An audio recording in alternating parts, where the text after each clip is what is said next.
Hi, it's May here. I recently did an online masterclass for Ivy Exec called How to Break Free from the Mid-Career Slump. And there were so many good questions that I just didn't get to answer. So I'm going to start answering them in a series of these blog posts. Today's series of questions, I'm going to answer 3 of them, and they're all around networking. These 3 questions are, first, how do you interact correctly with your professional network? Second, what role do mentors play in a mid-career slump? And third, I got a question which was, did I have a champion to pull me through my career? So on how do you interact correctly with your professional network, I've got 3 thoughts. First is you got to give first. It's like making a deposit in your relationship bank account before you can make a withdrawal. Second, you want to make sure it's a two-way street. So it's not you giving all the time and never receiving. You want to give and you want to ask as well. Make it a balance. And then third, you always want to do it in a professional manner. And being professional is so important. It's one of my highest compliments that I can pay anybody. You are so professional. Wow, that means something to me. And what it means in this context is that you want to be sure to be constructive. You want to be using positive words. You don't want to be gossiping, definitely not criticizing, but you want to be solutions oriented. So it's a really professional relationship where your behavior is completely at that high level that you want it to be. And then overall, this is really about building relationships. And when it comes to relationships, there are psychology studies that show that in order for you to keep a relationship of any kind at neutral, you've got to have at least 3 or maybe even 5 positive interactions to offset every 1 negative interaction. So it's a 3-to-1 or 5-to-1 ratio just to keep it at neutral. So what that says is when you're developing that professional network, you've got to have enough interactions with people so that when that inevitable hiccup happens, you've got some positive interactions in the bank.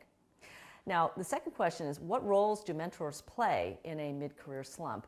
I think they play 3 main roles. One is as a sounding board, so that you can test out new opportunities and different ideas and see what their feedback is to you about how that fits with your strengths and skill set. The second one is about being a reality check for you. Sometimes our self-perceptions of a situation are not always accurate. So it's giving you help in holding up a mirror to say, how do they perceive things, and compare that whether there's a gap to how you perceive things. So a reality check. And then third, they can be helping you as a career guide, particularly by giving you their experiences and the stories that they have so that you can really glean some things about your own future direction and how to get out of the slump. I want to emphasize that what they are not is that they are not somebody that you vent to.